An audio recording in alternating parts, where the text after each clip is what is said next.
Hi friends, ఓం శ్రీ మాత్రే నమః. ఓం నమ శివాయ. ఓం శ్రీ సాయిరా. రేపే ఫిబ్రవరి 5 బుధవారం, మాఘశుద్ధ అష్టమి. మాఘశుద్ధ అష్టమికే భీష్మాష్టమి అని పేరు. పరమ పవిత్రమైన రోజు. అయితే పరమ పవిత్రమైన ఈ పర్వదినాన కాకి కనిపిస్తే ఈ చిన్న పని చేయండి చాలు.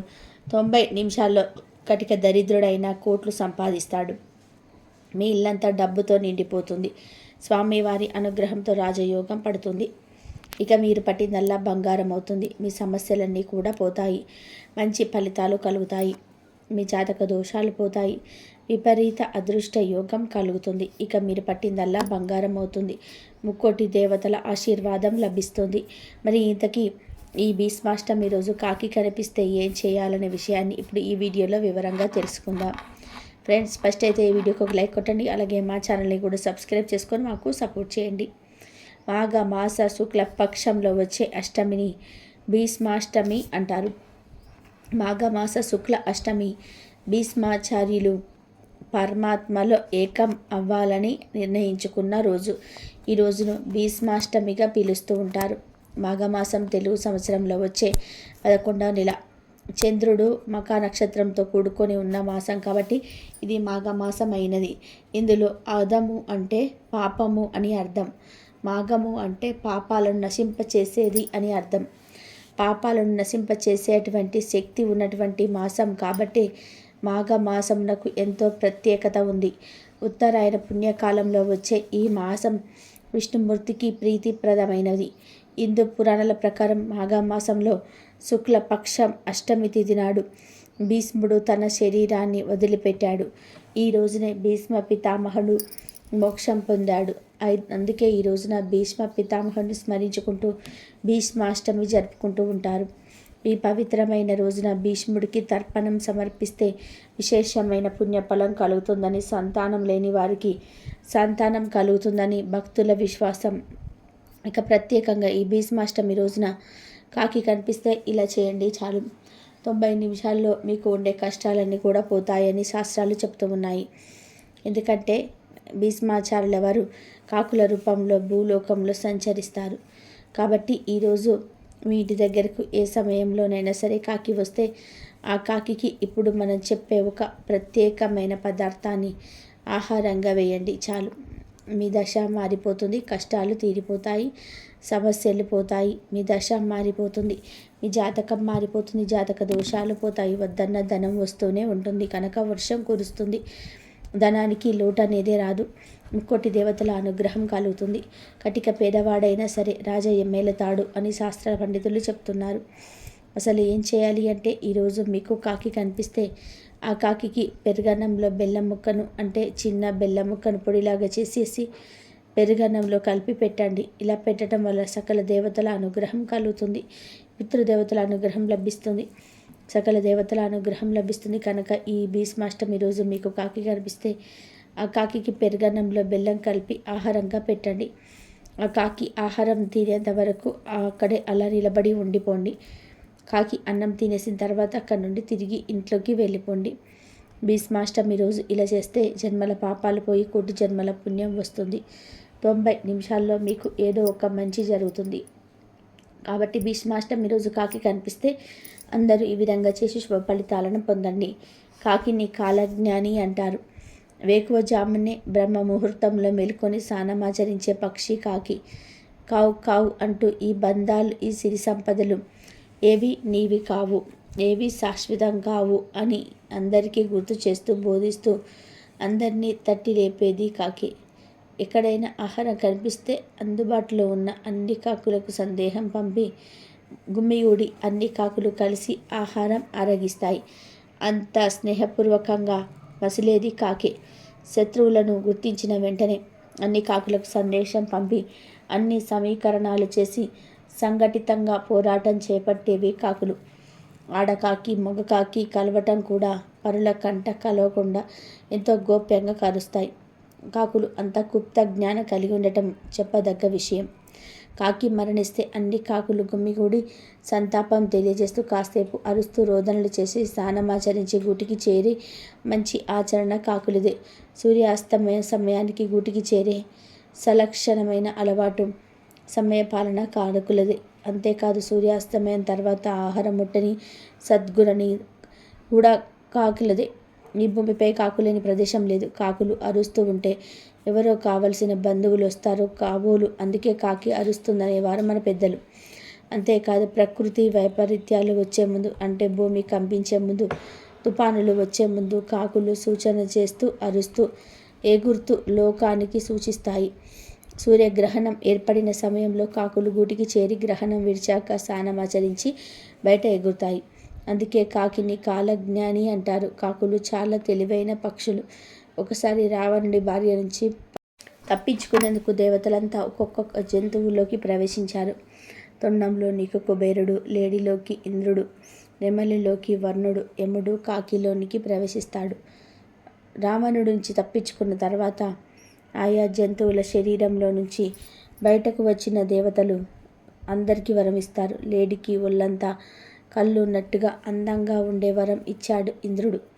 అందుకే లేడీ ఒళ్ళంతా కూడా కళ్ళున్నట్టుగా కనిపిస్తుంది. వర్షం పడే సమయంలో ఆనందంతో పురి విప్పి అందంగా ఉండేలాగా ఎవరికి పింఛం ఇచ్చాడు వర్ణుడు. కాకికి బలవర్ణనం తప్ప స్వతహాగా మరణం ఉండదని వరం ఇచ్చాడు. అంతేకాదు తన ప్రాణులన్నిటికీ రోగాలను కలిగించేవాడు గనక తానే స్వయంగా కాకి రూపాన్ని ధరించేందువలన ఆనాటి నుంచి కాకులకు సాధారణంగా రోగాలు ఏమీ రావు అని అన్నాడు. అవి చిరాయిలై ఉంటాయని కాకులకు వరాన్నిచ్చాడు యముడు. మరణించిన వారికి సమర్పించే పిండాలను కాకులు తిన్నప్పుడే నరకంలో ఉన్న వారికి తృప్తి కలుగుతుందని అన్నాడు. యముడు స్వయంగా కాకులకు ఈ వరాలను ఇచ్చినందువలన ఈనాటికి పితృకర్మల విషయంలో కాకులకు పిండాలు పెడుతూ ఉన్నారు. ఒకసారి ఒక కాకి మనసుకు బాధ కలిగి సూర్యుడి గురించి తపస్సు చేస్తుంది.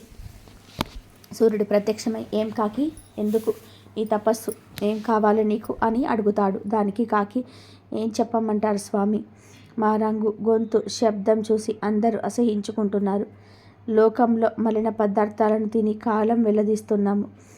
లోకంలో ప్రతి జంతువు, పక్షి ఎవరో ఒకరికి వాహనంగా ఉండి కీర్తి గడిస్తున్నాయి. అలా మమ్మల్ని కూడా దీవించి గుర్తింపు కలిగేలాగా దీవించండి స్వామి, అదే నా కోరిక అంటుంది కాకి. అప్పుడు సూర్యుడు ఆలోచించి, పితృదేవతలకు పెట్టే పిండము నీవు తప్ప మరే పక్షులు తినవు.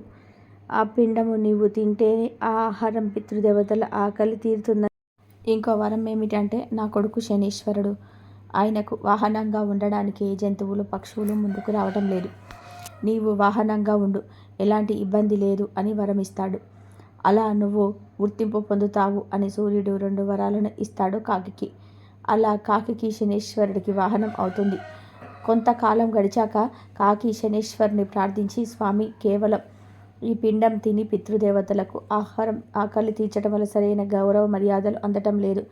ఇది ఒకటే సరిపోవటం లేదు. నాకి కీర్తి ప్రతిష్టలు ఇంకా పెరిగేలాగా వరం ఇవ్వండి స్వామి అని అడుగుతుంది కాకి. అప్పుడు శనీశ్వరుడు ఆలోచించి, నీవు తీసుకునే ఆహారం దేవతలకు ఆహారం అవుతుందని వరం ఇస్తాడు. అప్పటి నుంచి కాకికి ఆహారం పెడితే అది దేవతలకు వెళ్తుందనే నమ్మకం కూడా ఏర్పడింది. మహాభారతంలో భీష్మాచార్యుల వారికి ప్రత్యేక స్థానం ఉన్నది. భీష్మాచార్యుల వారు ఈ సృష్టికి విష్ణు సహస్రనామాన్ని అందించినటువంటి ఆచార్యులు. భీష్మాచార్యులు తన తండ్రి ద్వారా పొందినటువంటి వరప్రసాదం చేత తాను కోరుకున్నప్పుడు తన శరీరాన్ని విడిచిపెట్టగలడు. ఈ మేరకు ఉత్తరాయణం కోసం వేచి చూసి తన ప్రాణమును త్యాగం చేసుకున్నట్లయితే యోధుడు భీష్మాచార్యుల వారు. మకర సంక్రాంతికి ఉత్తరాయణం ప్రవేశించిన తర్వాత సూర్యుడు తమ గదిని మార్చుకునేటువంటి రథసప్తమి వరకు ఆగి రథసప్తమి పూర్తయిపోయిన తర్వాత మాఘమాస శుక్ల పక్ష అష్టమి నాడు పరమాత్ముడిలో ఏకం కావాలని నిర్ణయం తీసుకున్నటువంటి రోజు భీష్మాష్టమి. భీష్మాష్టమి రోజు ఏ వ్యక్తి అయినా సరే గతించినట్టయితే తన తల్లిదండ్రులకి మరియు విష్ణు సహస్రనామం అందించినటువంటి భీష్మాచార్యుల వారికి తర్పణాలు వదలాలి. భీష్మాష్టమి రోజు గంగా స్నానం లేదా పుణ్య నది స్నానం ఆచరించటం, అలాగే నువ్వులను, అన్నమును దానం చేయటం చాలా విశిష్టం. భీష్మాష్టమి నుండి భీష్మ ఏకాదశి వరకు మాఘమాస పుణ్య నది స్నానాలు ఆచరించి మహావిష్ణువుని పూజించే వారికి, ఈ 3 రోజులు విష్ణు సహస్రనామైన పారాయణ చేసిన వారికి భీష్మాచార్యులు ఆశీస్సులు, శ్రీ మహావిష్ణువు అనుగ్రహం కలిగి పాపములు తొలగి విశేషమైనటువంటి పుణ్యఫలం లభిస్తుంది. పగ గురించి భీష్ముల వారు చెప్పిన ఒక కథను విందాం. కురుక్షేత్ర సంగ్రామం తర్వాత అంపశయ్యం మీద ఉన్న భీష్ముడు ధర్మరాజుకు రకరకాల ఉపదేశాలను చేశాడు. లౌక్యం గురించి, రాజ్యపాలన గురించి చేసిన ఈ ఉపదేశాలు కాలం మారిన విలువను మాత్రం కోల్పోలేదు. వాటిల్లో స్నేహపు పరిమితుల గురించి, పగ వలన పొంచి ఉండే ప్రమాదం గురించి చెప్పిన ఓ చిలుక కథ మనకు విలువైన పాఠాలను ఎన్నో నేర్పుతుంది. ధర్మరాజ అనగనగా బ్రహ్మదత్తుడు అనే రాజు ఉండేవాడు అంటూ తన కథను మొదలుపెట్టాడు భీష్ముడు. ఆ బ్రహ్మదత్తుడికి ఓ చిలుక మీద అభిమానం ఏర్పడింది. ఆ అభిమానం కాస్త స్నేహంగా పరిగణించింది. చిలుక బ్రహ్మదత్తుడికి సమీపంలోనే నివసిస్తూ ఉండేది. ఇలా కాలం సాగుతూ ఉండగా ఆ చిలుకకు ఒక కుమారుడు కలిగాడు. ఆ చిన్ని చిలుకతో బ్రహ్మదత్తుడు కుమారుడు ఆడుకుంటూ ఉండేవాడు.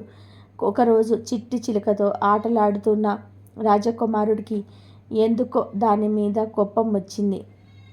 అంతే అమాంతం దానిని చిదిమివేశాడు. ఆ దృశ్యాన్ని చూసిన చిలుకకు కోపాన్ని అణచుకోలేకపోయింది. వెంటనే తన పదునైన గోళ్లతో అతడి కళ్ళను పొడిచి పారేసింది. దాంతో రాజకుమారుడు కాస్త గుడ్డివాడైపోయాడు. చిలుక అంతటితో ఆగలేదు. నేరుగా రాజు దగ్గరికి వెళ్ళి, రాజా, నీ కుమారుడు నా కళ్ళను చంపి తప్పు చేశాడు.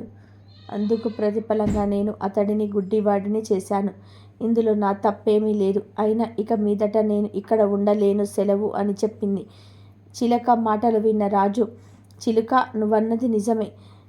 జరిగిన దాంట్లో నీ తప్పేమీ లేదు. రాజకుమారుడు నీ కొడుకుకు హామీని తలపెట్టాడు కాబట్టి ఫలితాన్ని అనుభవించక తప్పలేదు. మరి అలాంటప్పుడు నన్ను వదిలి వెళ్ళాల్సిన అవసరం ఏముంది? జరిగిందేదో జరిగిపోయింది. దయచేసి ఇక మీదట కూడా నాతో స్నేహంగా ఉండు అంటూ అర్థించాడు. అప్పుడు చిలక రాజుతో, రాజా, నేను నీ కుమారుని గుడ్డివాడిగా మార్చేశాను కాబట్టి నీలో నా మీద పగ ఏర్పడి తీరుతుంది.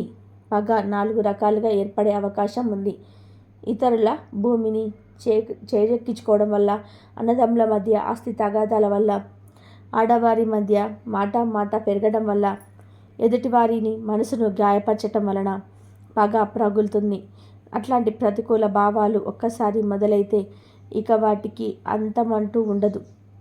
అలాంటి విద్వేషకరమైన వాతావరణంలో ఎవరిని నమ్మడానికి లేదు. నేను నీ కొడుకుకి హాని తలపెట్టాను గనక నీలో నా మీద ద్వేషం మొదలయ్యే ఉంటుంది. కాబట్టి నీ తీయటి మాటలను విని నేను ఇక్కడ ఉండలేను అంటూ తుర్రుమంది చిలుక. కాబట్టి ఓ ధర్మరాజా, రాజనేవాడు ఆ చిలుకలాగా తన జాగ్రత్తలో తను ఉండాలి. తన రాజ్యంలో ఎవరిని కూడా గుడ్డిగా నమ్మకూడదు. శుతిమెత్తగా మాట్లాడుతున్నట్టు కనిపించాలే కానీ మనస్సు మాత్రం దృఢంగా ఉండాలి. అందరినీ నమ్మినట్లు ఉండాలి కానీ తన జాగ్రత్తలో తాను ఉండాలి. ఎవరితోనూ అద్దులు దాటి చనువుగా మెలగకూడదు. వ్యసనాలలో పడి విచక్షణను మర్చిపోకూడదు. అనుకున్న కార్యం పూర్తయ్యేదాకా రహస్యాన్ని బట్టబయలు చేయకూడదు. అంతేకాదు పూర్తిగా తీరని రుణం, పూర్తిగా ఆరని మంట, పూర్తిగా చల్లారని పగ, ఈ మూడిటి విషయంలోనూ చాలా జాగ్రత్తగా ఉండాలి. ఎందుకంటే అవి ఎప్పుడైనా సరే ప్రాణాంతకంగా పరిగణించబడవు అంటూ ముగించాడు భీష్ముడు. ఈ వీడియో నచ్చితే లైక్ చేయండి, షేర్ చేయండి, బట్ సబ్స్క్రైబ్ చేయడం మాత్రం అస్సలు మర్చిపోవద్దు. కాబట్టి భీష్మాష్టమి రోజున, రేపే భీష్మాష్టమి కాబట్టి ఈరోజు మీరు ఏ సమయంలోనా కాకి వస్తే ఆ కాకికి ఇప్పుడు మనం చెప్పే ఒక ప్రత్యేకమైన పదార్థాన్ని ఇప్పుడు ఆహారంగా వేయండి. చాలు, మీ దశ మారిపోతుంది, కష్టాలు తీరిపోతాయి.